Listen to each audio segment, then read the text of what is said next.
Welcome Oh, to the Footy Philosophy Podcast. I'm your host today, Brendan, here with my boy Kev. After an exciting weekend, much less exciting than the weekend before, but we do want to say we apologize. We've actually released 2 episodes, or unreleased 2 episodes, recorded 2 episodes. The one didn't make it to YouTube. Sorry about those people on YouTube who actually watched the first video, which I was really surprised it had more views than I expected. I was expecting a good old fat goose egg on that one, but I yeah. think I saw 12. I was like, oh, okay, that's solid. We're doing okay numbers on Spotify too. I shared those numbers with Kev, and we just are looking to grow the channel.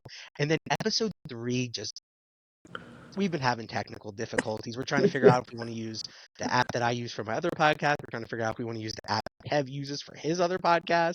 And so we're just trying to figure out how to make it work between the two of our podcasts. And even after the weekend, we did talk about UCL. That's the episode that got lost, which actually was a very short one, but very intriguing topics at hand. We're not going to touch on it because we're just going to move right into the draw, which happened Monday.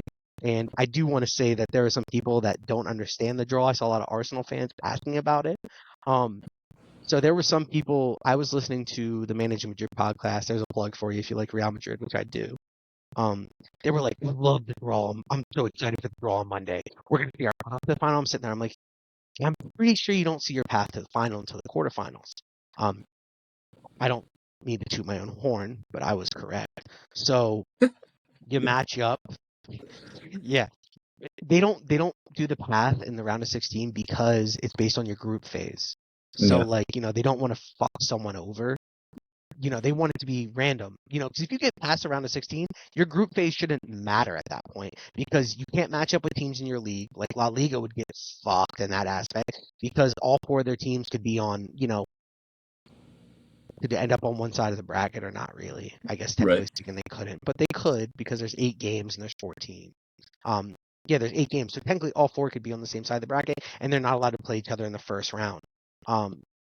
We didn't have that problem because all 4 La Liga teams top their group. And we do have some juicy draws here for the UCL.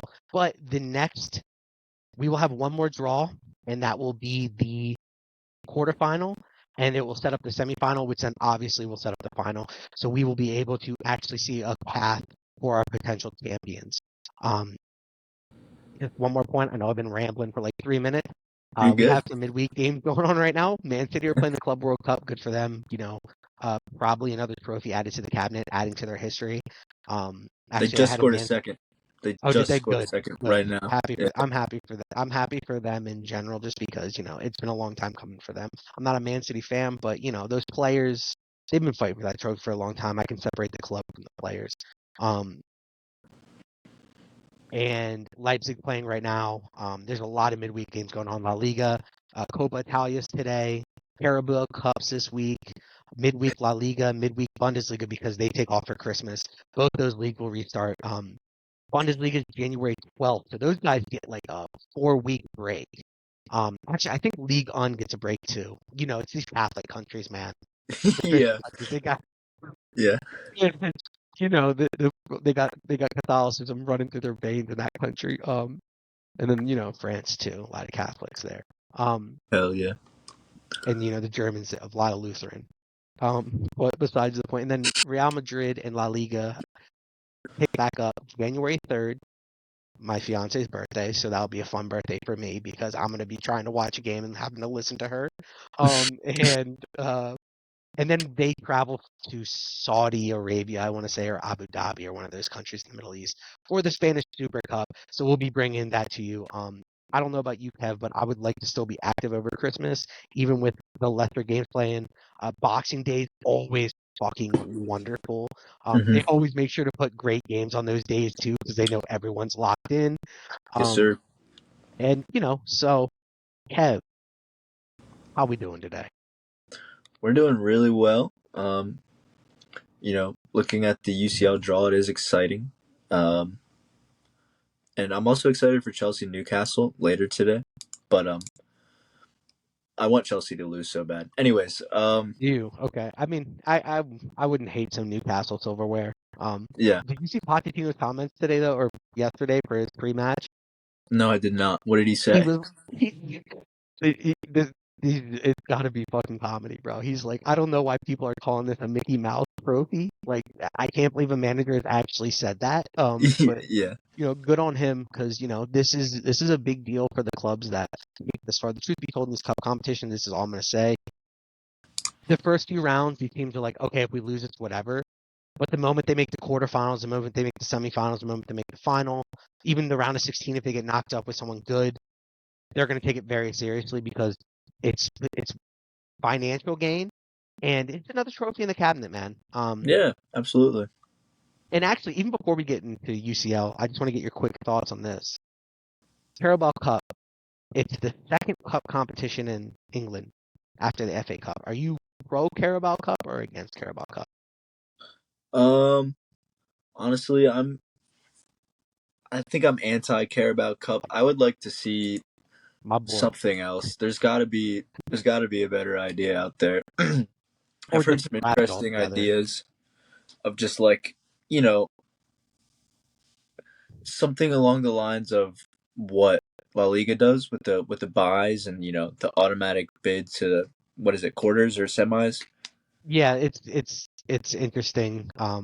It's a little so if you make the Spanish Super Cup, you get a bye to the round of 16, which is very nice. And then they kind of let the little teams kind of knock each other out until I think the round of 64, and then they add the La Liga teams in. Yeah, And actually, it's interesting because my friend's hometown club, which actually got promoted 2 seasons ago, and then they got relegated last year, unfortunately. Um, because they got promoted, they got to play in the Copa del Rey, and they got to host Osasuna, which is nice. fucking cool, man. You got this Yeah, stadium. I've been to the stadium. It's like 3,000 people, maybe even less. It's literally one stand. If yeah, you're like looking to the north, there's one stand to the right, and that's it. People can you can watch. It doesn't cost yeah. anything to go, but I know people that played on that team. I know people that play on that team right now. These guys literally got to play against Osasuna. Like that's fucking cool. They'll That probably is never cool. get to play against a first division team again in their history because it's such a small town. Like they get picked. They're really close to the Basque Country. So, they get picked. Their guys get picked off by Real Sociedad constantly. Just Yeah, anybody that's good, they just pick up because it's within their jurisdiction of people they're allowed to pick up. right. And I the Carabao Cup does have like because Spurs were in round two this year. We're normally always playing a round three first. So that was interesting. But anything anything else like let's do like Prem All Stars versus rest of the pyramid All Stars. I don't know, something like that. Just make it fun. I know it's all about the money at the end of the day. Um, but in terms of it being good, getting reps for young players, I like that.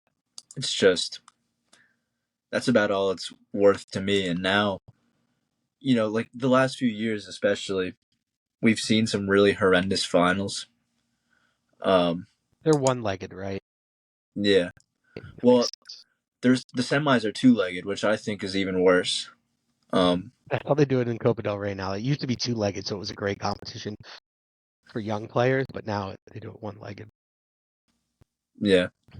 I don't know, man. It's interesting. Are you pro or anti Carabao Cup? I'm anti-Carabao Cup because I think we need to play less games. Yeah. Especially because we play all these friendlies and shit. And I don't know if you know, but Barcelona is so poor. They added a game in Mexico on Friday of this week. They play Wednesday, and La Liga it has off, and they're playing Club America. Who I believe just won the Mexican League. Don't quote me on that. Which Probably. probably should have been a talking point. It's But all right. yeah, it's not really within our sphere, and Liga MX is kind of. It used to be the top league in North America, and now that's been jumped by the MLS, and Yeah. a lot of their, that's probably in turn with a lot of Mexican talents not being as good as they used to be. There's not really that many good Mexican players anymore. There's not. Um, I can't think of any off the top of my head. I'd say, Alvarez pops into my head and Chucky yeah. Lozano, but that's really about it. Oh, and what's Um, his face from Feyenoord? they have some Jimenez. guys, but it's not like, Yeah. yeah, oh, obviously, yeah. How could we forget, man? They have some guys, but it's grinding you. Yeah. When you got Greg Berhalter at the helm, which we're not going to get into. But into the Yeah. UCL draw, so we have 8 draws. Obviously, the two to get first in your group, you have to get someone in the second in your group, second in a group. You can't get someone from your own country, and you can't get someone from your own group. So usually, someone like Copenhagen is going to get fucked because Yeah. they have no protection at all except for Bayern. Um, in that sense, Copenhagen draws Man City. There's been a lot of discourse on Twitter of people, football Twitter specifically. Man City always gets easy draws. Whatever. It doesn't matter. Man City's probably going to go to the quarterfinals. Copenhagen would have had a chance against some other teams, but Yeah, not for them. sure. Porto get Arsenal. I think that's kind of a juicy tie.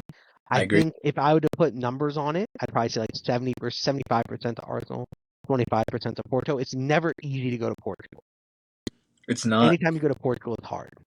And this is Arsenal's first year back.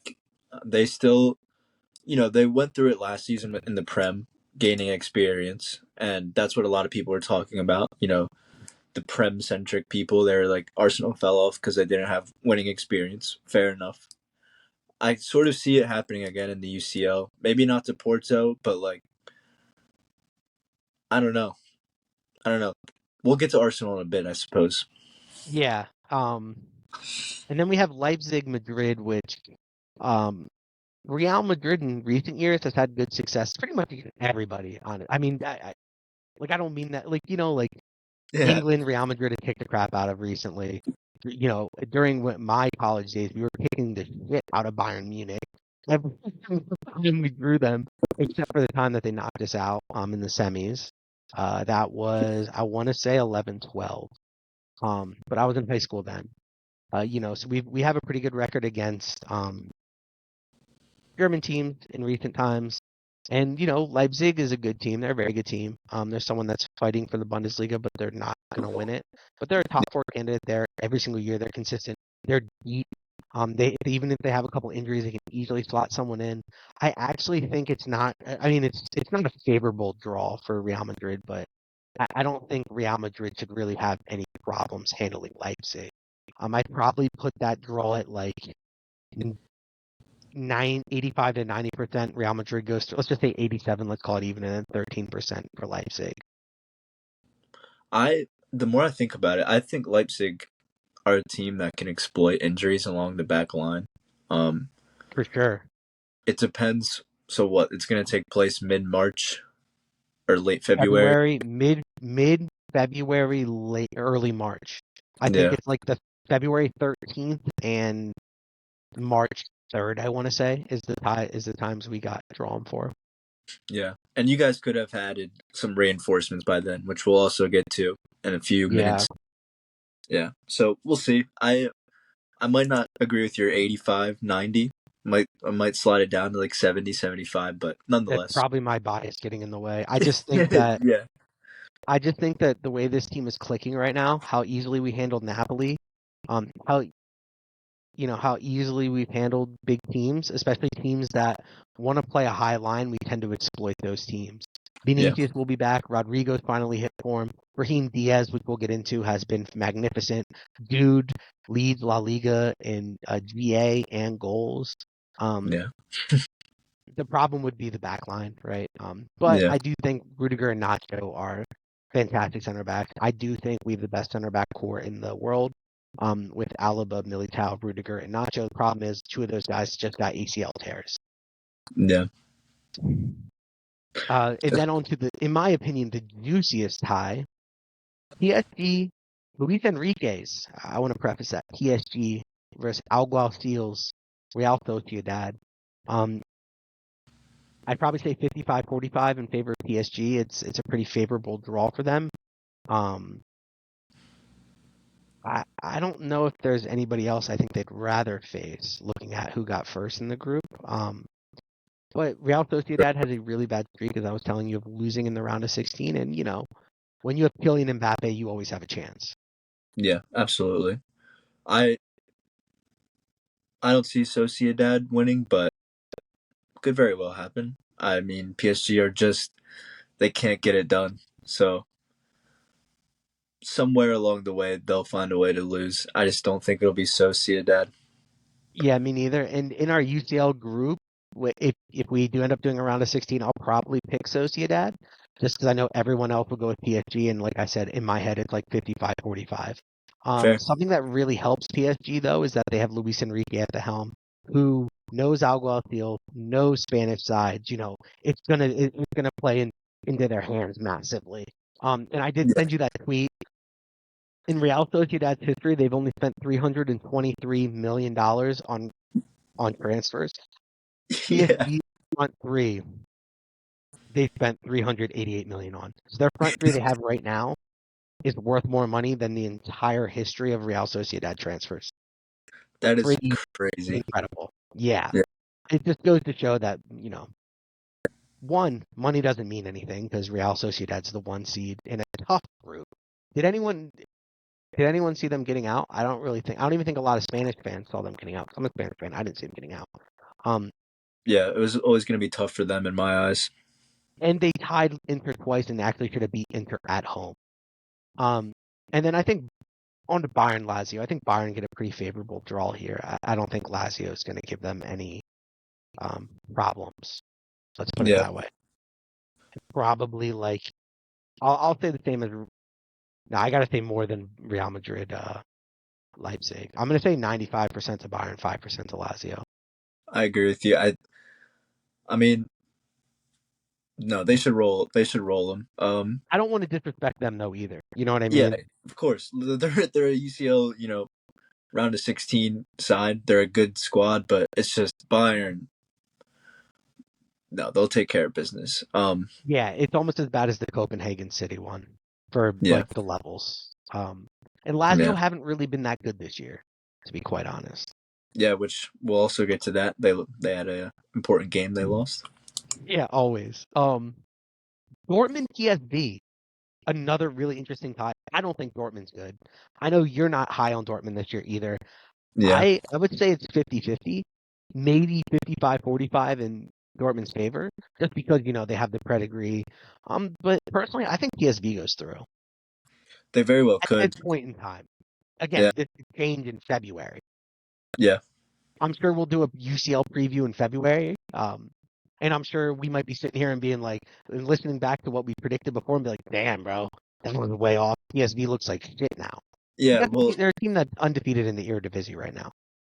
yeah. So, I mean, if you're Dortmund and you get first in your group, I mean, PSV's one of the teams that you'd want, but it's just I don't see it being easy for them.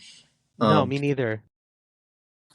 and like you said, anyone could hit form, anyone could get injured, so we'll see. It's just fun. It's fun to think about these ties. Inter Atleti Yeah. is another one. Oh, to me, the best tie. Polo Yeah, Simeone gets to go to his, it's his two clubs. It is yeah, literally his two clubs. He'll coach Inter one day. They always want to pick him off, but Atleti takes care of him, and he feels an obligation to stay at Atletico. 50-50. You got the best team in Serie A yeah. versus a team that's been very good despite a couple bumps in the road. Hmm. Griezmann, one of the best players in the world, his form continues despite not really having a great game at the weekend. Um, but I don't really have much to add. I saw someone say it's Haram Ball versus Haram Ball, and I don't really agree. I think that's kind of someone that hasn't really that is someone that plays FIFA, listens to EPL bias, and just looks at the formation and says two back fives. Except neither of them are actually back fives. You have a 3-5-2 with Atleti, and then I think is it a 3-5-2 with Inter too? Yeah, maybe even a 3-4-2-1, depending on the Depending opposition. on who's out there. Well, and Yeah, Thuram and Latoro are awesome. Griezmann and Morata have been awesome. I mean, it's gonna be a real juicy tie. yeah. I have a I think question. 50-50. I don't really know how you feel about that, but I would have to say so as well because my question is like, who do you think dominates the ball in these games? Is it? I don't know. I I think don't. I think Atletico is going to be the one to dominate the ball in these games. Hmm. I think Griezmann is going to be like not a coming out party for Griezmann, but Griezmann, he claims that he sits at the table, or at least he claimed in that season he sat at the table with Cristiano and Messi. Um, this is a year where he can really stamp his authority, and there's really no clear Ballon d'Or candidate right now. For The sure. favorites are obviously Jude. So if this Atletico team goes deep in UCL, let's say they win UCL, it's going to be on the back of Antoine Griezmann. Yeah, Um, absolutely. and some minor players that you might not even know, just because I'm sure you do know them, but you might not know as much about them. Samuelinho has been awesome for them at left wing back, and it's really like a left wing role. In attack, and then Marcus Llorente on the right wing. They both play wing backs, but they're not really wing backs. They kind of just crack back in defense and kind of they're more so both attacking wingers. Yeah. They'll play big roles, and then Barella is going to try to be the metronome in that game, dictate the pace. So it's gonna be a fun one. I think the two big points are going to be Griezmann and Barella are going to be the two difference makers for that one. Yeah, Again, for sure. early. If one of those guys go down though, it's going to be detrimental to the other team. Yeah, without a doubt. And then the last one, Napoli Barca. I think this is probably the one team Barcelona didn't want, um, Hmm. because at least with Inter's going to let Barcelona kind of dominate the ball a little bit, and they'll be okay with it. Napoli's going to run at him, man. And Napoli's transition monsters with Osimhen and Kvaratskhelia. And, this Napoli team, since firing, I forget who their gaffer was, but bringing in Rudy Garcia, have looked much better. I'm going to give Barcelona the edge, like 50, 53, 47, but it's not by much. Yeah. Um, this Barca team doesn't look good right now. But I think No. come February, I think they're going to look much better. I Yeah. think they're I think they're falling in form right now, and I think this is the right time to be falling in form. Plus, I think they're pretty much going to be out of the La Liga race by the time it comes around. Um, they're just going to be fighting for top four, which is going to be a fight. Anyone go check the La Liga standings. Athletic Club is right there. Real Sociedad coming up. Um, Yeah. and Girona, who knows what they're gonna, who knows what their season's gonna end up like. And Madrid, Atletico, and Girona are all above Barca right now. Atletico actually isn't, but it's because Barca has a game in hand, I believe. Yeah, they do. But Then they're all that yeah. being said, this Barca team is not really going to be worried about La Liga. By the time these games roll around, I expect them to essentially be out of the race for La Liga. So Yeah. they're going to be able to focus on them. That's why I give Barca the slight favorite.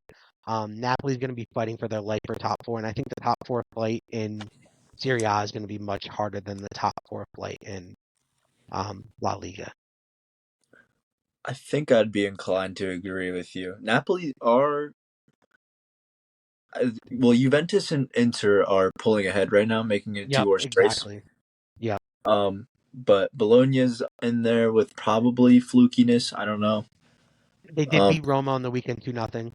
yeah, At home, so it's big. But Roma's going to be fighting for it. AC Milan really hasn't really hit form. They're going to be fighting for top four. Napoli's going to be fighting for top four. You expect Bologna with no European football to stay there. Um, true. Am I missing anyone in that area? Probably Lazio will probably end Fiorentina, up. Atalanta. Yep, there we go. Two teams that are fighting for it. So, and I'm not really sure. They do get four UCL spots, but they only get one Europa spot, and then they have play-in for conference. So, Mhm. those teams are going to be fighting for top four, top five, top six. And there's what, six teams we mentioned fighting for top four. So, Yes, teams. I think Napoli is going to be fighting a lot more than La Liga. And Valencia just went up 1-0. In La Oh Liga hell, do get more spots, but right now Getafe is in eighth place. The yeah. Villarreals have fallen off. The Sevillas have fallen off.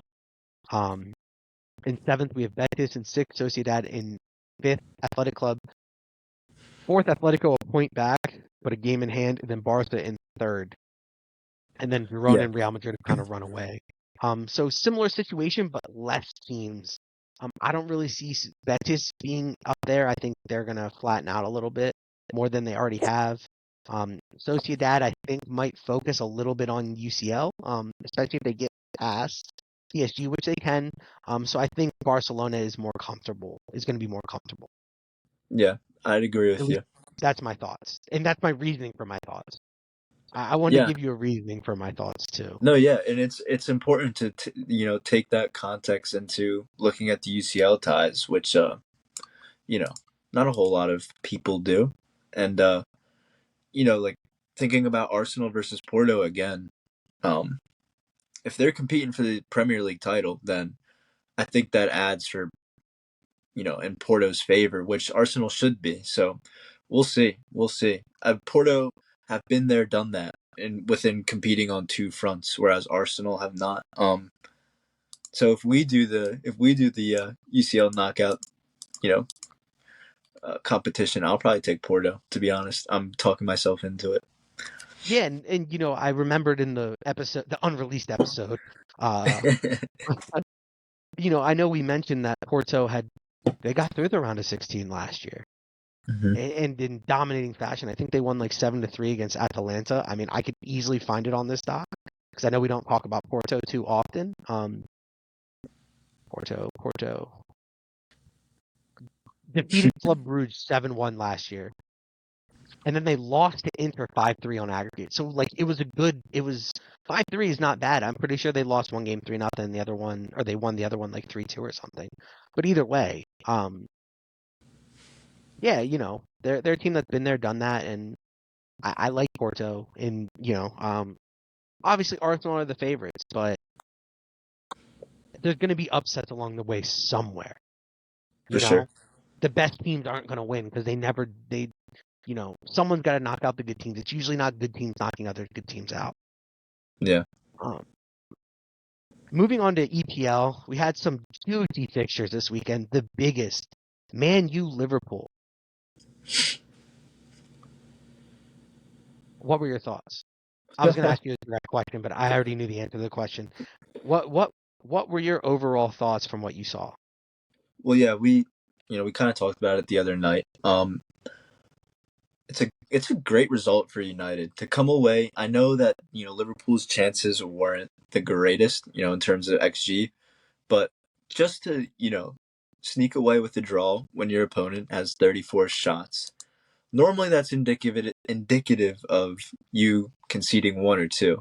Um, yeah, and like you just highlighted, the field till 87-13. That's United, brutal, man. yeah, That is absolute carnage. 27 yeah, field goal. We see teams dominate with 66, and we were like, "Oh, that team dominated." yeah, 87, bro, insane. yeah. And when you see the XT 2.7 to point 0.8, that's and your whole one of your players has a whole XT pretty I much. was gonna say, Trent So had more XG than United in the game. Trent, it, Trent had 0.92 XG, and United only had 0.8 XT. Trent was more of a threat than the entire United team. Think about that. That's it's embarrassing. crazy. It's very embarrassing, but for United And again, it's more of a miracle that United got a draw out of these when we start breaking down these advanced metrics too. yeah. I think this year Liverpool need to punish in transition. This is a worry moving forward for the league. If Salah's not on, this is what we were talking about. If Salah is not on, I don't necessarily see them having that second guy like they used to have back in the day with Mane or Firmino.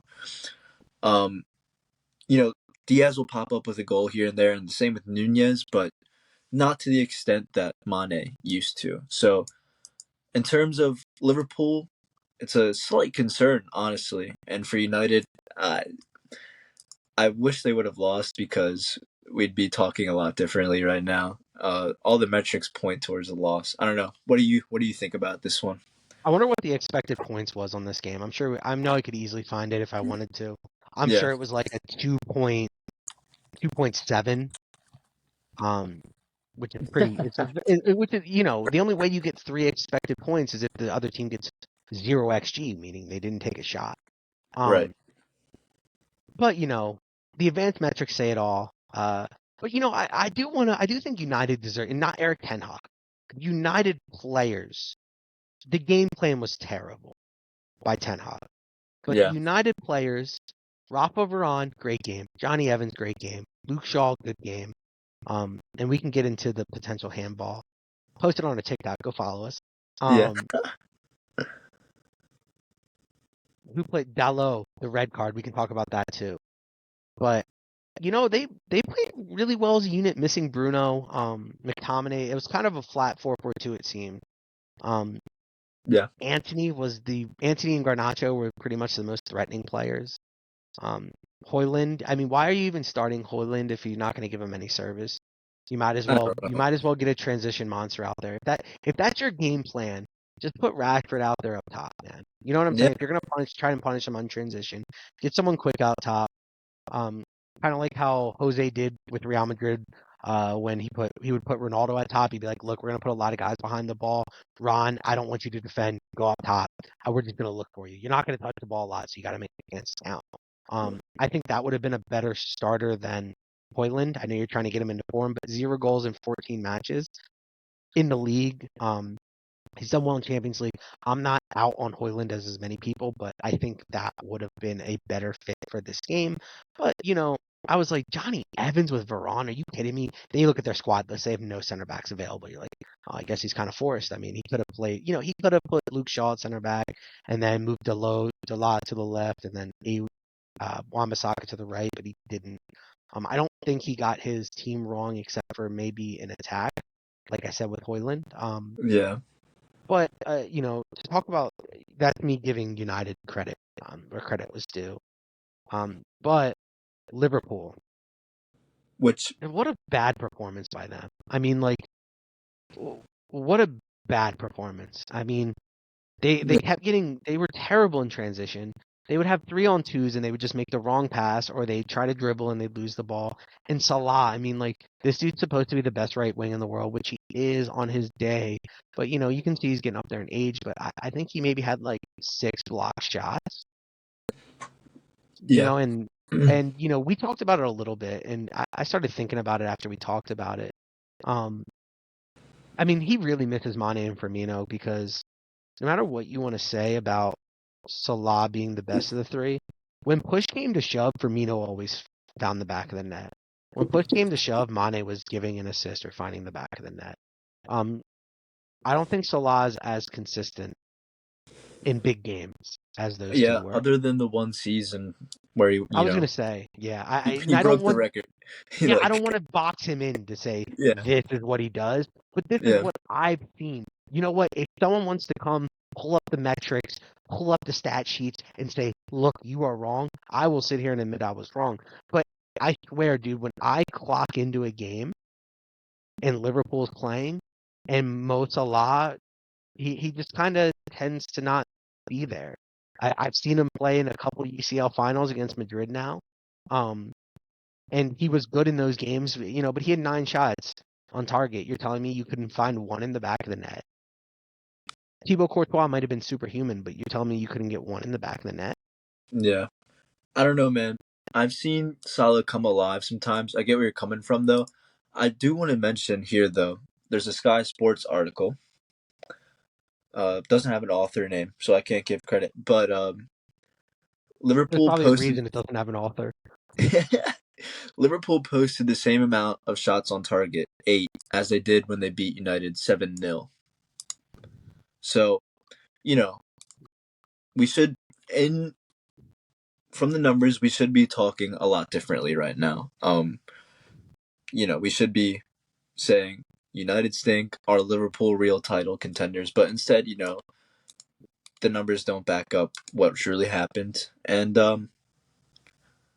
it's fascinating because preseason we were concerned about Liverpool's midfield, and now I think we need to be concerned with their attack, potentially. Yeah. Well, plus I think they have too many attackers, and it's hard for them to get rid of them. And like I don't think Klopp knows who his 3 best attackers are. It's Mo Salah and company. Mm-hmm. Dominic Schlotterbeck usually slots in there, but a stinker by him, who I really liked at Leipzig, but I don't think he's a midfielder. Yeah, Gakpo comes on, Diego Jota, um, and Darwin Nunez just he was absent. he But was. again, I hate to say this, but The moment you saw United and you were struggling in transition, you should have been like, all right, guys, we're not going to try to punish him in transition. Darwin, either get on the wing, either swap out him and Luis Diaz and get Darwin on the wing and throw Jota in there or Gakpo in there. But at least if you throw Jota in there, at least you start, he's going to make havoc in the box. You know what I mean? Um, to me, neither manager got it right today, if you know what I mean. Or not today, a couple days ago, Sunday. Yeah. Um, and yeah, I mean, anything else that you want to talk about there? No, other than Liverpool have another exciting game this weekend against I saw Arsenal. that. So, yeah, Yeah, that's top of the table clash. Looking forward to it actually. No La Liga, so I'll be able to focus on EPL for a change. yeah, No Bundesliga, so again I'll be able to focus on EPL for a change. But I tune in. You know me, I'm kind of a chameleon when it comes to. I kind of look for the good games. I yeah. take away the bias of whatever league it is. If I see a top of the table clash, I'm probably going to tune in. I was trying to watch the Liga NOS games yesterday. I was like, I don't have any of these channels. Um, Yeah, yeah, Moving on. City up 2-0, drop points to Crystal Palace at home late with a strong squad. What is going yeah. on there for Pep Guardiola? And are you ringing the alarm bells yet, Kevin? Um, I don't know. This season feels worse than normal. Like we normally start talking about a City slump, uh, but then come March, it's like, all right, City have won the league. This Yeah. year, I don't like. You look at the table; it's not. It hasn't been this bad. They're. I wouldn't say they're starting to fall off, but when you're closer to Spurs on points than top, you're you're probably in trouble.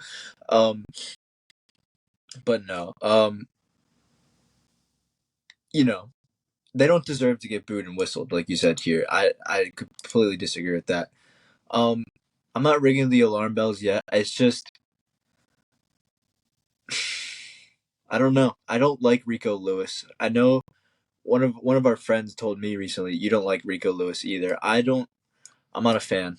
Um, I just don't know what he brings to the table that others don't. You he know what I brings mean? yeah, he brings versatility, which you can appreciate, but like he's not he's not a He's killer quick. yet. He needs Yeah, more he's time. Um, well, and you spent all this money on Calvin Phillips. yeah. And he's not even licking the grass on the pitch. And I don't know if you saw Pep's comments on Calvin Phillips, but he was kind of like, "Look, man, he's a good lad. Like, I want to put him on the field. I want him to be there, but he's just not what I'm looking for." Essentially, is what he said. And like, Yeah. you can really respect Pep for that. He's looking to loan to Juventus, which would be good for them. I think. I mean, they do have Locatelli there, who's an awesome DM. But but that being said, City want not an option to buy. They want a requirement to buy on that loan deal, and I don't see Juventus, who are already struggling for money, going for that. Um, Crystal Palace tie it late 2-2. The last one is a penalty. There is some problems there with the penalty. Um, might have been a foul on either Bernardo Silva, I want to say, in the lead up to the penalty, which is a clear penalty. And we didn't even talk about the penalty for Man United. Oh God, yeah. we'll get there. We'll go back to it. Yeah. You think that foul should have brought it back? Uh, not necessarily. No. I'm tired of all the controversy, man. The Premier League needs to figure it out. To take it Premier more. League is actually the better rep leagues of the league. This Bundesliga is the best of the leagues I watch, but Premier League is much better than La Liga. Um, I did see this Cruyff quote, which I think is perfect to talk about what's going on. After you've won something, you're no longer at 100%, but 90%. It's like a bottle of carbonated water where the cap is removed for a short while. Afterwards, there is less gas inside. I think that perfectly encompasses this team right now. They just Yeah. they seem to be going through the motions. They might have been looking forward to this Club World Cup, which they are currently up 3-0. Bernardo Silva scored to make it 3-0, and maybe that's what they were looking for. Um, But do the team in Pep deserve to be booed and whistled? I'm actually going to go yes. Oh wow, Because of the product they've been putting on the field. fair. I'm a Real Madrid fan, so I'm all for boos and whistles. We boo Cristiano, we boo Di Stefano, we boo Zidane, we boo Beckham, we boo Bale, we boo Hugo Yeah, Sanchez, we boo every Sergio Ramos. You can see club legends get booed here, but all these guys still love the club. They still love the fans. They do it for the badge. They do it for the club.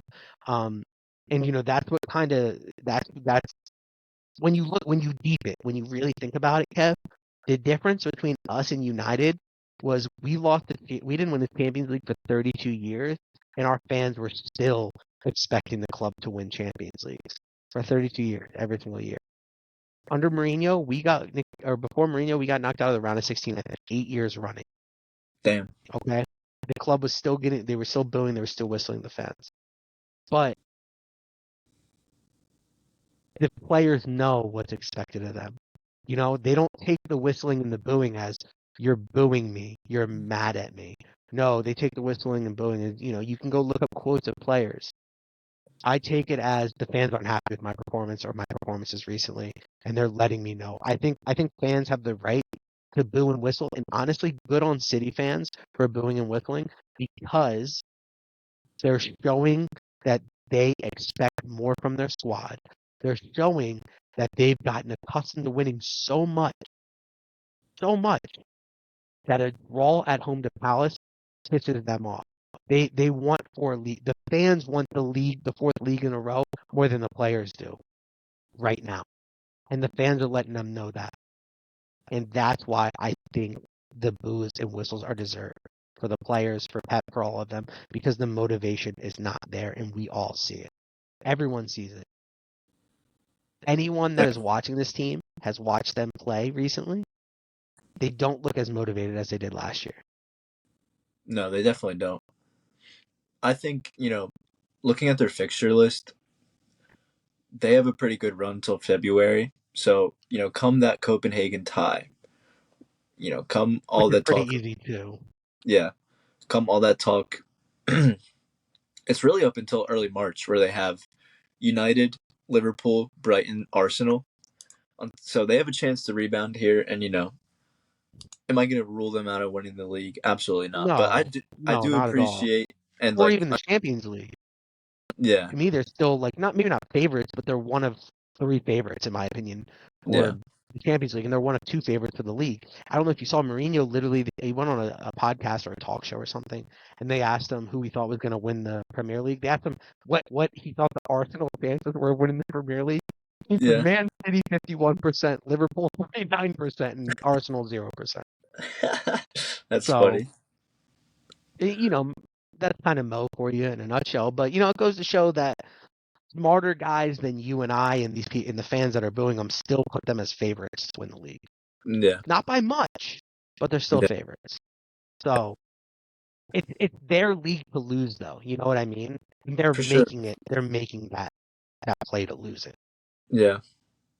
Well, talking about the team that is probably their biggest challenger, Arsenal, even though Mourinho clearly disagrees, they absolutely dominated Brighton. The XG, it's like a 1.6 differential, but I don't think that really shows.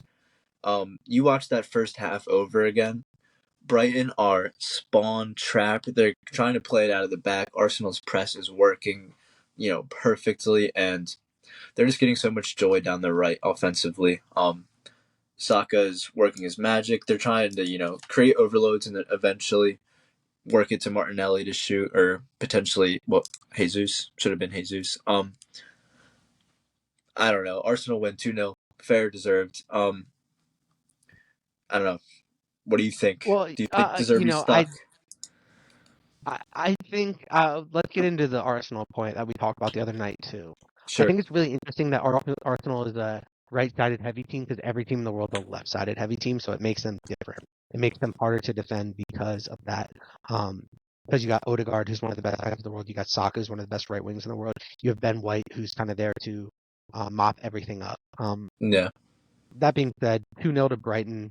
I'm not surprised. I mean, I think Arsenal's a much better team than Brighton. Um, De Zerbi's stock was never really that high in my head. To a lot of people, it was. To me, it wasn't.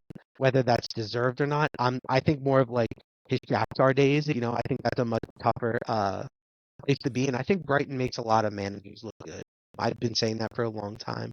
Um, my one United friend always tells me he wants De Zerbi if not if Ten Hag goes, but he doesn't want Ten Hag to go. But if Ten Hag goes, he wants De Zerbi, and I'm just like, that's what Chelsea said about Graham Potter, and look at that. Yeah. Also, different note. I don't know if you know, but Sir Jim Radcliffe has been interviewing coaches already. He's Yeah. interviewed Nagy and he's interviewed Graham Potter. But that being said, so has De Zerbi's stock fallen? I don't think it's necessarily fallen, but I was never really that high on his stock anyway. I need to see it at a bigger club first. But Brighton do a fantastic job. Their board is fantastic. They make the great signings. Their scouts are amazing. Whatever they do it well, and I think it makes the managers look good than they are. I can see that. I asked, was their early season form a purple patch? You wrote no. In my head, yes, it was. I think that's their peak, and I don't think you don't re-hit your peak. You know what I mean? That's fair. Not that I think this is their level. I think this is more of a valley for them. Yeah. I think they correct their form a little bit. Yeah, I don't know where they are in the standings right now, but I'm They're sure it's ninth. very mid-table. Yeah. Ninth. 7, 5, and 5. I mean, that's kind of about where they belong. I think they've kind of, the season comes with ups and downs, and I think they're kind of getting into that area. I don't really think any teams below them, except for maybe Chelsea, might be better than them. You'll probably disagree. I just, Chelsea's biggest problem is they lose too much. Yeah. Oh, that But makes me the so teams happy. the teams above them, I think are probably better than them. West Ham I think is better than them. Villa's better than them. Liverpool better than them. City better than them. Arsenal better than them. Tottenham I think is better than them. Newcastle I think is better than them. United and Chelsea, flip a coin for all three. You know what I Yeah. mean? Like on any given day, the other one can be better. Yeah. So that's kind of my thoughts on Arsenal, Brighton. Yeah. Um, The only thing I would like to add is that Brighton, it's just, you know, this is how they are. They play such a good brand of football. They obviously just lack the talent to compete with an Arsenal. Um, so they're going to get pumped sometimes, but they very well have the capability to walk into the Emirates and, maybe get a draw, maybe sneak a win. That's the reason why I say no, the early season yeah, that's form. their ceiling. That's their Yeah. ceiling for sure. Yeah. But And, getting pumped to goose and essentially putting up a goose egg in XG is really bad.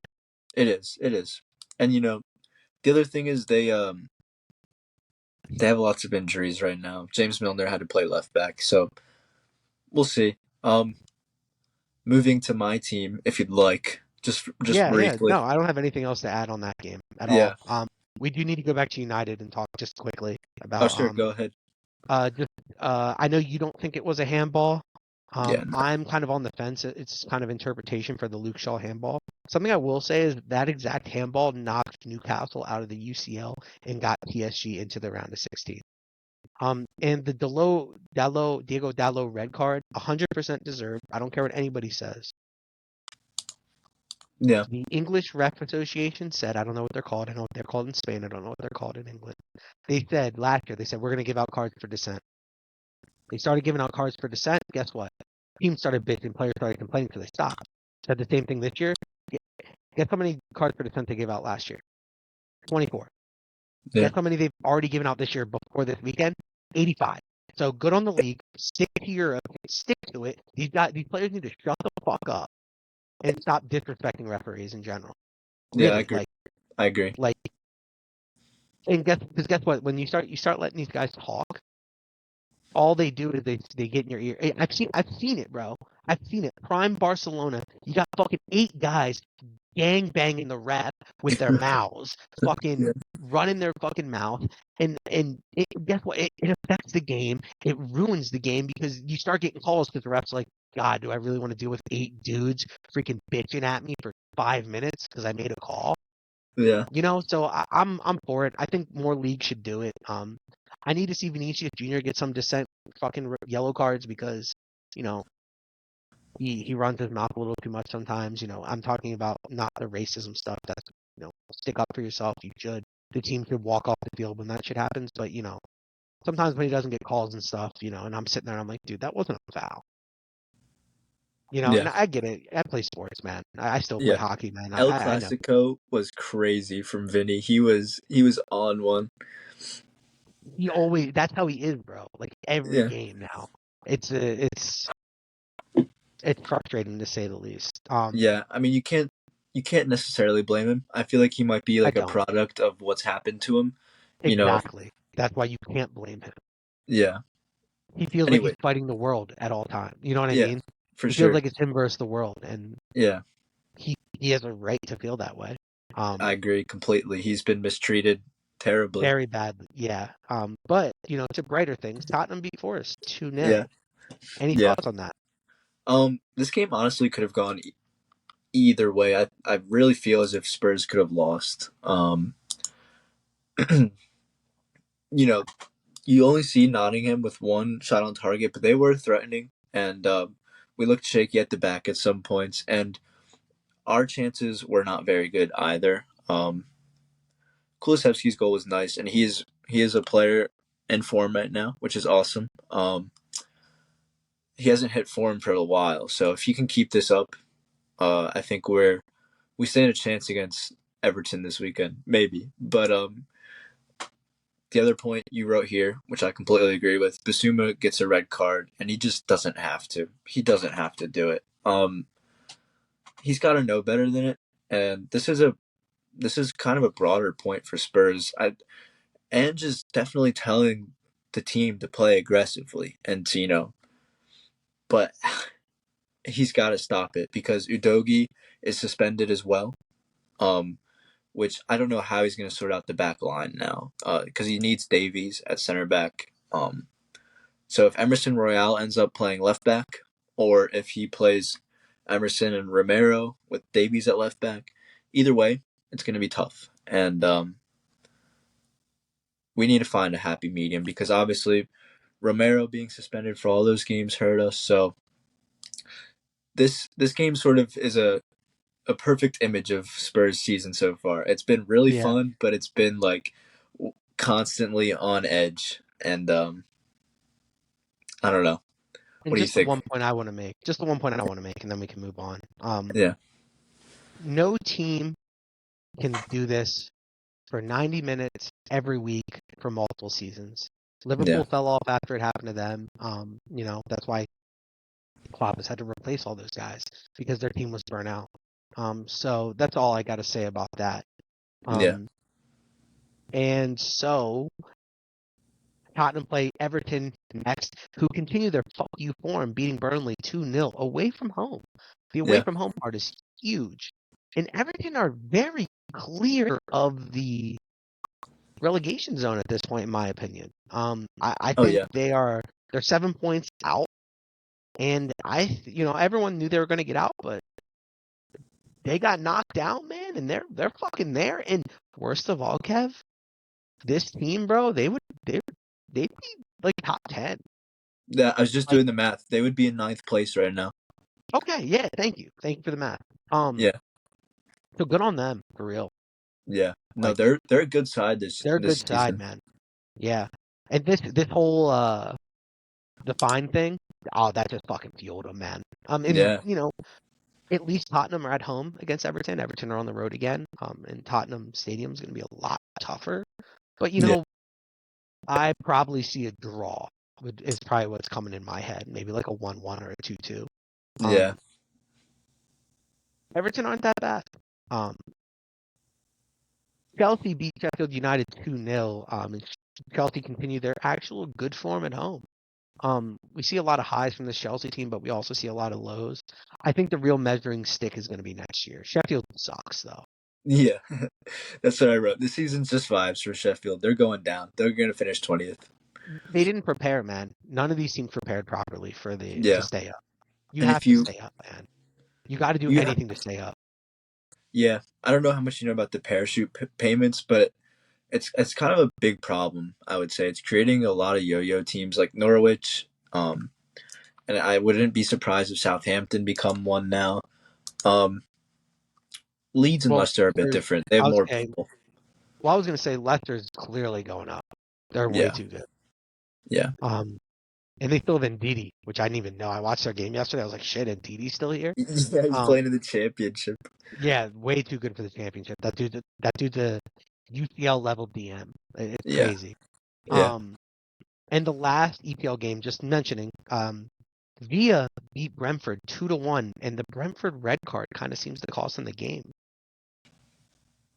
yeah. It's Brentford are a great team at home, and like you said, Villa are not the best team away from home. They Yeah, are they're pretty reliant on that home concerning. form. They are reliant on the home form, but it speaks volumes to where we are at and sort of the mentality within the club. And obviously, Emery himself, he's been in moments like these before. And he's got Ollie Watkins firing. Kamara getting a red card. That means he's out for 3 games. That's big. When Let's did take a that look when at. did that become 3 games? That I'm not doesn't make any sure. sense to me. It should I'm just be not sure. one. That's really unfair. Like really It's not. unfair. It's not cool. If it's a straight red, it's 3. So I'm not sure if it was a straight red actually. So That's either way, that's the dumbest thing I've ever heard. yeah. Moving on to the sunny side of Europe, Spain and La Well, Liga. An athletic club meet Atleti at the San Mamés and win 2-0 in a dominating performance, as Athletic Club have the most points in La Liga since the beginning of November. And Athletic Club miss a penalty. What a that golazo by Nico Williams. The Williams brothers are fucking firing, man. They are amazing. Nico's got to get picked up by a big club here pretty soon. He's too good. I'd love him at Spurs. I'd love him at Spurs. And I saw a few links like this summer, but it was more so fans just like wanting him. They just want him. Anyways, Yeah, they're like, oh yeah, bring this guy in. Yeah, he's a baller, yeah, bro. he definitely. I love Iñaki, but Nico Williams definitely has potential to be like a certified, a certified hooper, if you will. Like, Yeah, he'd be world class, bro. If you want him to stay, yeah. And did he's got all the he's tools. staying? He's staying with the Spain national team, right? He already did. He's capped. Him and his Yeah, brother were gonna go play for Ghana, right. but I then thought Spain Iñaki capped him. did. Inaki did, but then Spain capped Nico quick because they were like, we're gonna Damn, lose this baller. damn. Which kind of sucked. I wanted to see them both play for Ghana, and I really hope Nico stays at Athletic Club. Like I pray. Like I don't know if you know, but Athletic Club's my second team. Um, so I really want him to stay there because I love seeing the two brothers together. And Athletic only get 0.38 xG. Pretty brutal, man. Yeah. I mean, that's Atleti's floor right there, and that's what's concerning for them moving forward. And yeah, You know that they have this capability in them. If Griezmann's not going to pull them up, who else is? You know? well, and their away form is really the issue. But in Yeah. a two-legged tie, they could easily go to the San Siro, lock it down 0-0, and then go home and win 5-0. You know what I Right. mean? Yeah. Like easily. Like that's just kind of their floor and ceiling all in one Yeah. tie. Um, Moving on, Osasuna beat Rayo Vallecano with a 95th winner, and Celta Vigo also win 1-0, climbing out of the relegation zone. And now Sevilla find themselves in a relegation battle, losing 3-0 to Getafe. They don't look like a relegation side, man. Like, you take away the players' names, even if you look at their stats, they're only a -3, bro. When have you Yeah. ever seen a -3 relegation side? Ever. It's been a long time. You know, the headline here is Sevilla appoint Sanchez Flores as third head coach of the season, and we are in December. That you know, when you have that constant interchange, you need some continuity in the club. And sure, that's been a lot of the same players for a long time, but that's just I don't know. That's not very good. Are you a Sevilla fan do of? have a game in hand. Sevilla do have a game Okay. in hand, but it's against Atletico Madrid Yeah, there you go. at the Metropolitano. So you can expect at least an L there. And this Sevilla side, here's the issue, bro: 7 draws, 2 wins. Yeah, Villarreal has more losses than them, but Villarreal has 4 wins, so they're above them. And Villarreal is a -10. Listen to this. So goddamn. Sevilla are -4, Cadiz above them -10. Mallorca -6. Villarreal -10. Alaves -9. Osasuna -7. Rayo Vallecano -8. Valencia -3. Everyone above them has worse goal differential except for Sevilla. Yeah. And you expect in that Atletico game to get worse. And the manager that they fired, 0 wins in 12 games Wow. in Well, La Liga. That's my question to you. Are you a fan of I don't know how to pronounce it. Kike?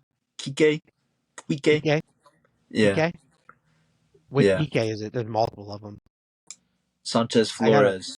ah um to be honest, I gotta look at a picture of him because I know the name, but I gotta do some research real quick to know what I know him from, if you know what I mean. Um, Absolutely. he played for Because I Real feel like I've Madrid. seen the name That's why before. this is why I know his name. He played for Real Madrid.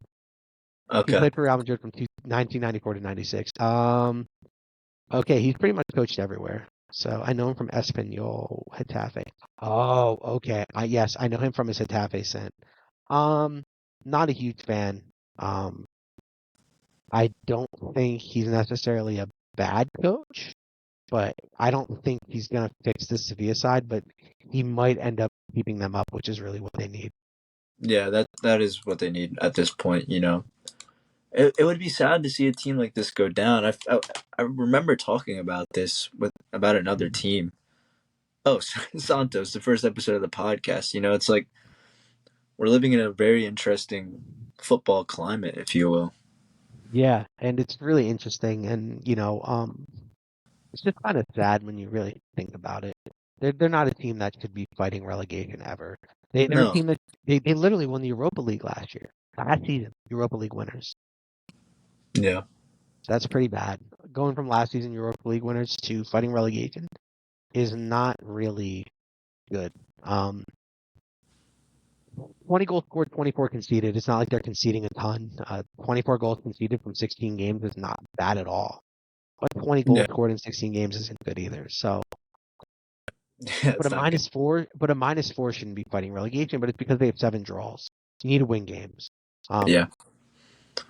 Valencia Barca tie 1-1. First half is scoreless, and then Barca go up early, and then Hugo Guillamon, sorry, um, scores his first goal in a long time, and he's one of the better up and coming DMs in the world. It was really lax defending by Barca. I don't know if you saw the goal. Um, Mm. but Barca dominated yet again, and they lose. Yeah. They're I don't know. I'm not a big Rafinha fan. I know I've that never really been it's just they make these weird signings, a lot of glamour signings. glamorous. Yeah, I don't think you fire Xavi, which we obviously talked about before. No, But I wouldn't. yeah, Um, I will say though that Barca they have the most missed chances in Europe. By the way, I think they have 55 oh well. big chances missed. Kind of shows Lewandowski's form. Rafinha was clear on goal. Mama, I'm not even gonna try to say his last name. I could say it, but I'm gonna botch it. It takes me like 3 times to say it. Makes an awesome save. 3.4 XG to 0.353. Barca clearly deserved to win this game at Messiah, but Yeah, they dropped points. Um, I don't really have much to add on them. It's just I think Barca is more interesting when we get to the other points. Girona stayed top of La Liga, beating Alaves 3-0. 17 games in, they got 2 left, which are both tough opponents.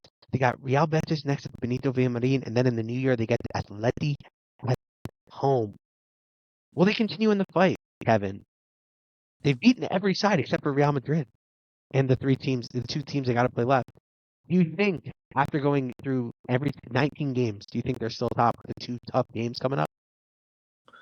I mean the next game I could come down a bit harder, but you've got to give them credit now. You know, when it's like 4, 6 games into the season, it's like okay, you know, whatever. But 17 games in, and they're winning convincingly 3-0. It's not like they're sneaking by these clubs. Yeah, I think they're in with a shout right now. You'd gotta give it to Madrid slightly, still, but I think that Atletico at home game is going to be really tough for them. I think that's the game that I would have circled. That is going to be not make or break the season, but once they played every team, that's when I want to see. Because they did Yeah. beat Barca and they beat them convincingly, but they did get crushed by Real Madrid, but it wasn't really deserved getting crushed. Yeah. And truth be told, to win the league, you got to beat the teams that you got to beat. And if you tie Atleti and you tie Betis, those aren't bad results for them. That They aren't keeps them bad in the top results, five. but when you're competing for a title against Real Madrid, you kind of need those to be wins sometimes. Well, and Real Madrid have played all their toughest teams already this season away from home. They played at the San Mamés. We played at Anoeta. We played at I was going to say the Camp Nou. Montjuic. Yeah. We played at the Metropolitano. So a lot of our tough games we've already played away. We still have to go to La Ceramica. I don't remember Mestalla, but I want to say we played. No, we played Valencia at home, so we still got to go to Mestalla. So we have some tough games left, but all the top teams at the top of the table, we played Girona away from home. So, that's something that is going to help Madrid in the long run. For sure. Real Madrid beat Villarreal 4-1. Alaba tears his ACL to take the spotlight away from a beautiful Luka Modric assist for Jude Bellingham. Real Madrid are now down to 2 center backs, healthy. 3 ACL tears. Carlo Ancelotti in his many, many, many years of coaching has never had 3 ACL tears in a season.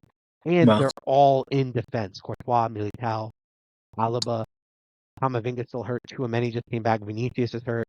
Mendy just got hurt. So the injuries keep coming, but Madrid keep taking away. Yeah. I mean, the second Jude goes down, it's got to be panic stations, right? I don't know, man. With the way Brahim's playing, who the fuck knows? Maybe Fair enough. Yeah.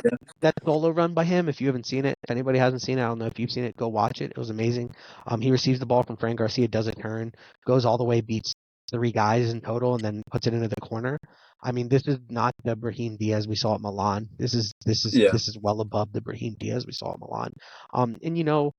Much like in the Jude situation, surrounding good players with great players makes them even better because they don't try to do as much as before, and not Yeah. all the attention is on them. As I said, Luka Modric, it's a beautiful assist for Jude, who still leads La Liga in goals. This Villarreal team has conceded the 3rd most goals in La Liga with 33. The other 2 teams below them are in 20th and 19th place. This Villarreal team is really hurting, who just hired Marcelino. Not your typical Villarreal side who's usually fighting for Europe. I believe they're in like 12th, 15th place, somewhere in that region.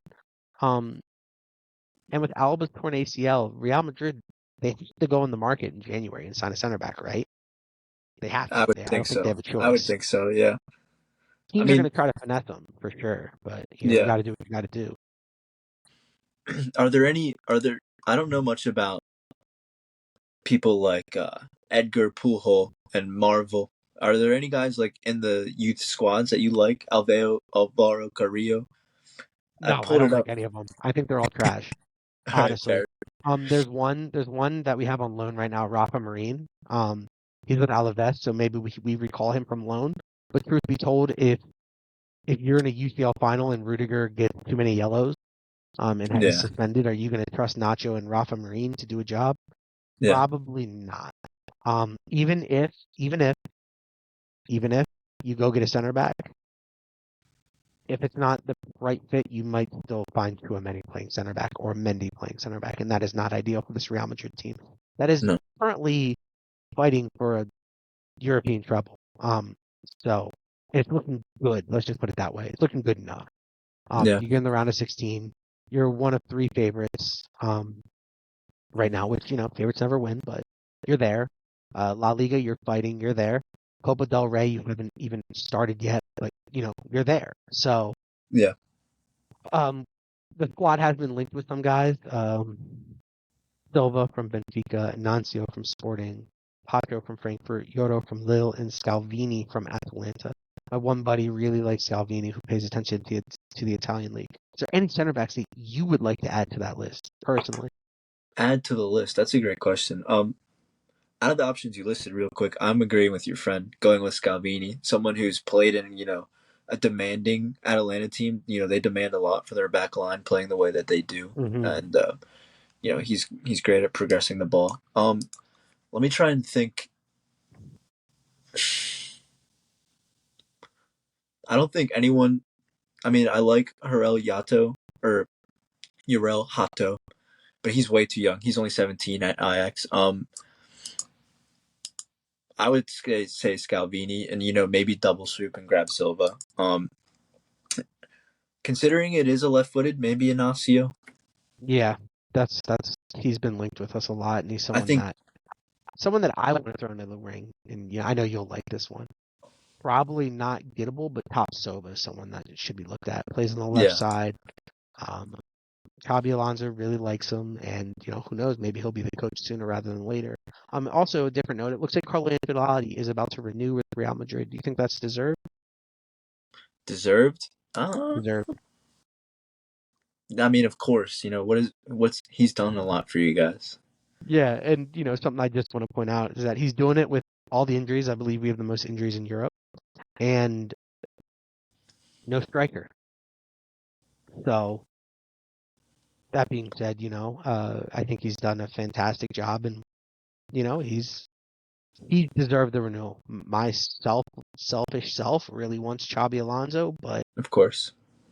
yeah. The only other La Liga match worth mentioning is Sociedad and Betis tie 0-0. And Isco with another man of the match. I mean, if there was a comeback player of the season award, it has to be him, right? He I wasn't would even think so. playing last year. Yeah. I mean, he's balling out. Balling out. Now on to our quick hitters. Not as much interesting information going on in these leagues as the two we've already mentioned. Bundesliga, Leverkusen, Frankfurt. Leverkusen smacked the shit out of Eintracht Frankfurt, who had just beat Bayern Munich 5-1. Granted, Leverkusen were at home and Frankfurt were at home for their thrashing of Bayern, but still. First off, who's doing the scheduling? Getting Bayern and Leverkusen back to back? That's brutal. Yeah. Beyond that, though, Alonso keeps his team ticking. Boniface scores early, then Boniface does some hold-up play, and it leads to another goal. And by Vert also hit the crossbar. Vert, I think, a goal and 2 assists, maybe, or a goal and an assist. Or no, it was a goal and assist because he should have had 2 because of the crossbar. Palacios, I don't know if you saw the second goal on the Frimpong goal, but Palacios fucking leaves his man in the dust. And Leverkusen win 3-0. Are they currently the best team in the world? You'd have to say so, right? I think so. I'm biased, but I mean, just form-wise. I like their chances. Yeah, I mean, I like their chances against anybody at this point in time. I would as well. I mean, it depends on how Especially you the way break it City down. look. It depends on how you break it down. If you're talking about the best team with the most quality, then of course not. Yeah, exactly. But form-wise, for sure. And if you're they've got to be the only undefeated team like in a league that's in a top 5 league. Yeah, probably. I mean, imagine they go unbeaten for the year. Wouldn't that be fucking crazy? They go invincible. I honestly think they could go They could do invincible it. and They could lose the league. I think Bayern already played. They already played Bayern at home, I believe, so they get to play Yeah, they Bayern drew. at their own home. Yeah, I think they played Bayern in Munich though. Let's look. I'm looking real quick, trying to do. Well, that's rough. Yep, Bayern in Munich 2-2. They've already had the hardest game of their season. Yeah. They still have to play Dortmund at the Signal Iduna. And what about Leipzig? Sorry, I'm looking for Leipzig real quick. They played Leipzig at home already. So they still got some tough games away, some really tough games away. For the rest of the season, but this is a team that could win a treble. Yeah, Realistically, they definitely could. They ended up getting drawn with Stuttgart in the quarterfinal of the Pokal, which what a surprise! The two best teams get drawn together. How fucking shitty is that? But if they get by Stuttgart, I mean, that it's theirs. I mean, it's really theirs if they get by Stuttgart. that competition. So that should be a lock if they get by Stuttgart, which is going to be tough. But they're also at home in a one-legged tie. Good on them. And I mean, they have played Mönchengladbach away already. It looks like going away in Bundesliga is never easy. No. But they definitely have the depth. They're only 15 games in. Bundesliga only has 18 teams, so they only got to play 36. Sorry, 34. But they're almost halfway through their schedule. They're 2 games off halfway through their schedule, and they're almost unbeaten, like halfway through the schedule. I mean, that's really impressive. It is. And Bayern have a game in hand on them right now, which if they win, they'll only be 1 point behind. Back. Yeah. So that's why I think they could go unbeaten and find a way to lose the league, which would be absolutely tragic. I remember Liverpool almost did that a few seasons I remember ago. with City that year when they I think they lost the last game of the year, right? Yes, they did. They almost lost the league. That would be incredibly odd. But that is the current football we play in. Yeah. Moving on from Leverkusen, Bayern smacked Stuttgart 3-0, and it could have been much worse as they get 2 goals canceled because of VAR. That's why you have to keep yourself out in front of Bayern, because they're gonna play one of the better teams in the league and absolutely smash them.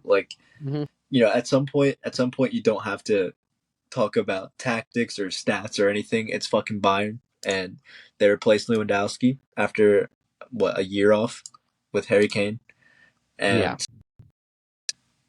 don't know. It's over. Yeah, it's over. I think it's definitely a 2-horse race for sure. Yeah. I just don't trust Thomas Tuchel to actually get the job done for them. No, I know. I know that's the one thing which they haven't had before. I don't think they've had a manager this bad for a long time. No, me neither. Moving to Serie A, to Italy. Genoa tie Juventus 1-1 as Inter extend their lead in Serie A. Just wanted to point out the fact that Juve's got to be better than this, man. They're only playing one competition, or they're already out of the Coppa Italia. They're only playing one competition, man. Inter's doing it in 3 right now. Let's come on, seriously. Udinese tie Sassuolo 2-2 after they're up 2-0, and then they get a red card and then concede 2 penalties and then tie 2-2. How brutal is that? That's brutal. You gotta hold your nerve. And not only that, worst of all, I'm trying to look for it. Udinese, they have 10 draws. That was their 10th draw. 1 win, 10 draws, 5 losses. Pretty incredible stat. I don't think I've ever seen that at this point in the season. Lazio lose to Inter 2-0 as Inter take more points. And Atalanta, after being down 1-0 at half, beat Salernitana. I don't know how to say it. Salernitana. Is that how you say it? Salernitana? That makes a lot more sense, as I'm Italian and I don't know what I'm doing. I don't speak Italian, though. After being down 1-0, and Napoli, this is the talking point for Serie A. Osimhen's assist as Napoli win 1-0. Incredible. Do you want to talk about this at all? Yeah, I mean, it's what you want to see from the game, right? You want to be moved off your couch and be like, holy fuck, and scream around the house. It's nasty to control it with your head like that. You don't see too many guys do it. It's incredible. Let's see if I can get it here. I didn't know Osimhen had it in him. Oh, dude, this hold-up play is incredible. Look at that. He's just juggling it. Look at it. And then to find Kvaratskhelia like that, to put it in, is incredible, bro. Into Osimhen. Going for the flamboyant chance here. He's such a class player. He really deserves it, man. I mean, this is what we were talking about a few nights ago. He's a top 3 striker in the world. I think we both agree. Easily. With some nuance, maybe. In Holland, yeah. Him, Kane, and Holland. I think he's 3rd, but I mean, he's a freak in the box. He's an athletic freak. He he pots the goals he should, and now he's showing he can take on 5 defenders and play it across the 6 for a tap-in for Kvaratskhelia. I mean, just top class, just wow. It is. It's Where just are they? wow. They're like Where are 5th they? or 4th, I think. They're in fourth, Yeah, I'll tell you right now. They're in 5th, fifth. a point behind Bologna. Baloney. Nice. Yeah. So they probably won't repeat, but No, definitely won't repeat, but that might be better for them in the Champions League push. yeah, they definitely can beat Barca. Easily. Moving on to Portugal, which we don't talk about very often, but we had 2 top of the league clashes as Braga lose to Benfica 1-0 at home, and then Sporting win 2-0 against Porto, and Pepe gets the red card. I know I sent you the red card. Did you see the red card? I thought that was Yeah, you sent it to unfortunate. me. You thought it was unfortunate? Yeah, I don't think he meant to hit the guy. You know what I mean? I thought it was reckless, dude. It was Oh, it was hilarious. reckless. Oh, it was very reckless. I mean, it's Pepe. What do you expect? But Yeah. I thought it was unfortunate, and I think it kind of probably cost Porto the game. I think they got a goal called Yeah. off for VAR, going a man down. The Porto team, I think, is, in my opinion, the Porto team is better than Sporting, but Sporting Sure. might win the league this year. That's just kind of the way that Liga NOS goes. I mean, it's always been the way Liga NOS goes.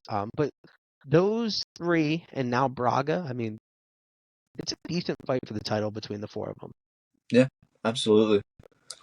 And then last, the most important league in Europe, the league that is not top 5 anymore, Ligue 1. No. Lyon get out of the relegation zone with a win over third place Monaco, 1-0. Just, I don't know what's going on with Lyon, but good for them. I mean, they got completely outplayed. I think they got outshot 19-5. But I'm happy to see them. I don't want to see them get relegated. Just like we don't Yeah. want to see Santos get relegated. We don't, Yeah. I don't want to see these teams with good history getting relegated. Definitely. And then PSG dropped points as Jonathan David scores a late winner in extra time. Finally. And Mbappe pots the other one after another mid performance by Mbappe. Do we need to start having a conversation about Mbappe? A I'm conversation. genuinely asking. I know, I'm genuinely asking. He wants to be the main man, but now he's the main man, and they're not nearly as good as they were before. Does he It's need more help true. than we give him credit for? You know what I mean? With France, he has all the help in the world. Yes, he does have all the help in the world in the France squad. But That the one thing I Monaco will team that say, he was on was fucking loaded. it was loaded. And, obviously the PSG teams have been of late. But as of right now, Mbappe's played 15 games and scored 16 goals. In Ligue 1. In Ligue 1, sure. But, they're top of the table.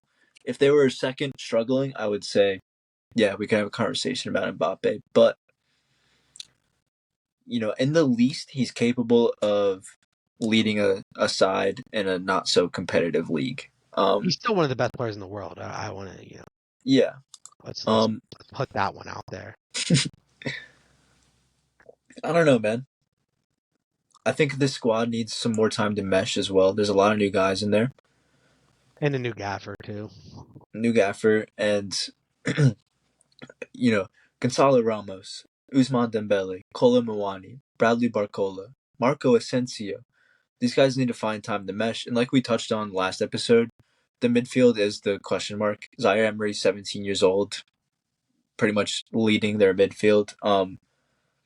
I'm not sure Manuel Ugarte's health. He's played 12 games, so he's probably healthy. I like him a lot as a DM. But Yeah, me yeah. too. I think he's good.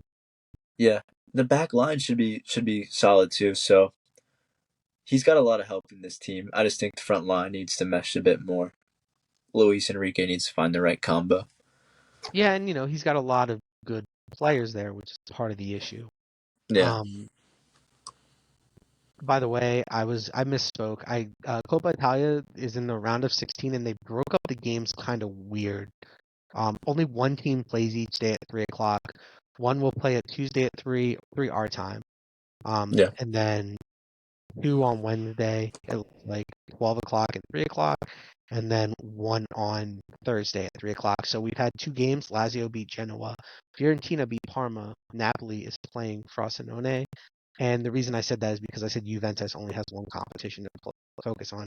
I lied. They have to play. I'm not going to try to say it again. I already botched it once, and I just the way that I said Salernitana. it. Thank you. And before we go, because there's no other talking points, Man City won their semifinal 3-0, and now Nice. play Fluminense in the final. I'm guessing it's this weekend. Would be my guess. Which also adds to their scheduling problems. Absolutely. They play Friday at 1, which means, they're going to miss the game this weekend, which means they're going to have a game in hand, but it means they're going to have to play a game at a later date. Yeah. Will probably affect them. Playing a lot of games for a team that isn't used to playing this many games, it adds up, especially when you do it so many goddamn seasons in a row. And the squad's thin, man. Their squad's thin. It is. And there's Pep's a reason filling. that Pep started this lineup that he started. Yeah, Pep's filling out He his didn't even play a bench. single striker, bro. Not a single. There wasn't even a forward on the field. You have defender, DM, CM, 10, CM, CM. That was his Yeah. 11. You know, You might as well put Ederson up top and played Ortega in net. yeah, that would be pretty fun. But the one thing I want to say here, well, I want to say two things. I want to say Pep's constantly having to fill out his bench with youngsters, players like Oscar Bob, which, if you're high on him, fair enough. He's 20, he's probably ready for it. But for a team that you want to see win the UCL again, I don't think that's the best news. Ideal. No. Yeah. And, Rico Lewis, sure, you're high on him and you want to get him game time. But, same thing. I don't even know if he's that high on him. I just think it's a Pep situation where he's just kind of Fair. like, because City, let's be honest, City's benches have always been filled out by academy product for a very long time. Kind of always been the way he's gone, but his benches have been deeper. His bench isn't very deep right now, and it's kind of concerning that Guarvi, God, Gavardio. Guarva, thank you. My pronunciation's way off today. He hasn't been in good form this year, and they spent a lot of money on him. And you know what? Let's be honest. Realish, they spent $100 million on him. He didn't play much his first year. It's going to take a while for him to get used to Pep's system. It's just like it takes a long time to get used to Klopp's system. But it's a little concerning that he's not even playing. It is. So, some guys don't get accustomed to the system, i.e. Calvin Phillips, who they're ready to move on from, which then thins out their bench even more. Mateo Kovacic hasn't even been playing that much, and he's probably one of their better CMs. Yeah. Just, it's a tricky situation for them. The City situation, it's not ideal for them this year. Let's just be honest. Yeah. There is a world where they go trophyless this season. There is definitely, it's more and more realistic as well. Yeah, I would say it's actually kind of realistic, which is unfortunate because, they could be the first English side to win 4 in a row. Yeah. Farmers League, for sure. Definitely easily Farmers League. That's what I'm told Bayern's a Farmers League for, because they win every year. City wins every year now. Yeah. I did want to mention one last thing. This is a controversial topic in some ways, but Tom Lockyer, Luton Town, our thoughts are with him. And, it's always unfortunate to see things of this magnitude happen. And it's absolutely worth mentioning. It's a very scary situation. I see here Christian Eriksen sends support to him. You love to see that. And, shout same out reasoning, I'm sure. Yeah. Shout out to all the people that were so quick to respond to that, because, something really bad could have happened. Well, he could be dead right now. Let's not sugarcoat it. Yeah, so it's important that these guys have to be ready, and it's God bless that staff that was there to help get them stable and everything. And it doesn't even seem like it's as bad as the Christian Eriksen situation, because they came out saying it was fine. Like right after the game, he was fine right after the game. So much better than the Christian Eriksen situation, it seems. Yeah, which for is sure. Good. We don't ever want to see players die. Absolutely not. And he's there's been a lot more players dropping recently. I don't know if you saw that guy in one of the other leagues died this year. Yeah, and I've seen some things about, fans as well. Yeah, it's been real sad, and it's not anything we want to see. And maybe it's always been this way, but I don't ever remember it being this way. Yeah, I don't know, man. I do not know. Yeah, I'm not a doctor either, so. Me neither. And being an athlete takes a toll on your body. But they're in the prime of their life, though. Either way, yeah, it shouldn't be happening to guys that take care of their bodies the way they do. yeah, They have to, or they wouldn't make it to the top level. for sure. But anything else you want to speak on? No, other than next episode should be an absolute banger. There'll be lots to talk about. Probably headlined by Liverpool Arsenal, unless we have some major surprises. Yeah, these midweek games, maybe if any of them are interesting, maybe a quick hitter, but right now none of them seem very interesting. Leipzig already tied 1-1, Dortmund are tied 1-1, Hoffenheim's up 2-1. In La Liga, I believe Valencia beat Vallecano 1-0. Okay. I'm not sure what's going on with the Granada-Seville game right now, but they should be at halftime. Tied 0-0, Getafe Atletico tied 0-0. These games seem to have gotten a late start because it's only in the 11th minute, and it's 3:41. I don't. They usually start at 3, so I guess they started at 3:30 today. Yeah, kind of weird. Because that's 9:30 in Spain, so that's not really late for Spanish people, but it's definitely not early. And there's not really any other games looking at these fixtures that are really even worth talking about, unless something happens. Yeah, which you can never rule out. Well, yeah, because do you think we were going to talk about, even mention Udinese versus Sassuolo? No. So. Well. Thanks for talking, Kev. Until next time. Yeah. Until next time, man.